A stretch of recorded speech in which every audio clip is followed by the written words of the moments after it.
Coco Gauff, the future of tennis, pulls off a miraculous comeback here in the first set. Now, she was up a break early in the first set, but the rockets of Ekaterina, the heat seeking missile straight laser beam, she does not go away, ladies and gentlemen. She is super duper aggressive with that forehand. And when it's on, I don't think there's anyone on tour that can stop it. Not even Iga. That's right. She's one of the players to beat Iga. But remember, Coco, remember what your father said. You can change the world with your racket. Anyone going to buy the new Cocos? That's right. The limited edition Olympic Paris sneaker is out. You can buy it. I posted it in the community. You can take a look at the style. I think it's beautiful. I'm going to buy me a pair. Yes, it's unisex. Men and women can buy it. Boys, girls, all ages. Coco's a superstar. Beautiful sneaker. I love it. Look, I said in the past, if I had a sneaker deal, I would make sure I get a special custom sneaker for every surface. Hard, clay, and grass. I want different sneakers, the same design, but just a different type of bottom for each surface. So you can move around well. But if you missed the first set, Coco was down 6-3 in the first set tiebreak, and she would save several set points and pull it off, guys. She was asked in the post-match interview, how'd she do it? Well, we'll get to that in a minute, but I told you, this is going to be the toughest match for Coco in the tournament, in my opinion. If she gets past this test, I think she finds herself in the final, and I think she's going to win. I don't think Sabalenka has her confidence quite there. I think, and Iga talked about this, during the long season, Iga said she likes to have her form at least 4 to 5 times, 5 or 6 times during the year. She likes to be in her best form. Why? Because you're going to have down periods. And I talked about how the tour is in a different region every week, every other week. You're eating fast food sometimes, it's tough to get high quality access to these training facilities. At France, that was disgusting, right? The WTA did not let the doubles players practice on the French Open courts. They had to literally drive nearly an hour away just to warm up and practice.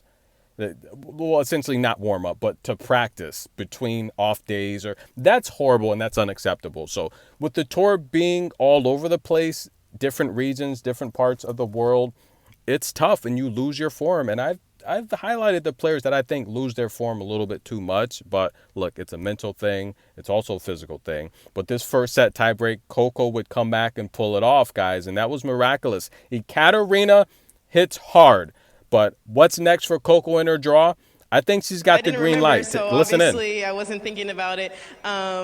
Yeah, but I'm a different player from last year. She's a great player to play on, especially on grass. She always usually wins a couple titles on grass, so I knew today would be tough. Being down 3-6 in the first set tiebreaker, what comes to your mind? Can you just think of nothing, or how do you do that? Coming back and winning that first set. Coco would go on to say, look, she was crossing her fingers and hoping that Ekaterina didn't blast an ace. Katerina's a good acer as well, but nonetheless, she said just try to get 1 point back at a time. And that's really what it's all about. Tennis doesn't have a clock. It's not like football or basketball, where there's a clock, much like baseball. It's over when you shake hands at the net or you get that last out. There's no clock. You play and you play, and it's all about winning 1 point at a time. And Coco showed extreme mental toughness. But the announcer did ask her about, the last match last year they played in Berlin. He said, did you remember that? How did you feel knowing she beat you here last year? She said, no, I didn't even remember. I forgot. So that's good. Short-term memory. Kobe Bryant said it best. Look, if you miss one shot, do not think about that miss when you take your next shot, or you're going to miss that next shot as well.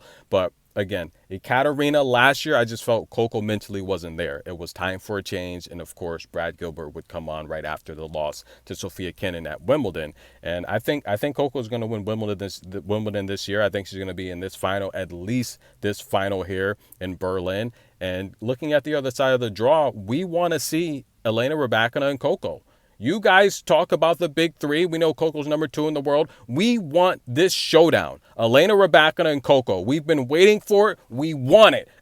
Rybakina, hold up your end of the bargain, assuming Coco holds hers. How did she finish? 7 aces, 2 double faults, guys. The serve is getting better. It's coming along, baby. Oh, yes. Yes. 7 aces, 2 double faults. Amazing serving from Coco. 15 winners to 13. Only 9 unforced errors. She's looking good. Yes. What's next? Now, she'll take on the winner of Linda and Ons. It looks like Ons is playing now. She's going to come through there. I like Coco to beat Ons again. She just beat her last week. And down there below, we have Ekaterina, who took out Kenwin. Kenwin just, she struggles against that low ball from Ekaterina, and she mixes it up, And Pegula Vekic, that's going to be a good match. I think Coco, just plug her in the final, guys. It's going to be interesting. Race to the finals. Nothing really has changed, but I fear for Jasmine and Queenwin. I'm not sure if those two can hold on. Tennis in a minute. Get your popcorn, folks. We have Vekic and Pegula coming up, and Alicia Parks and Tadoni. That's going to be good.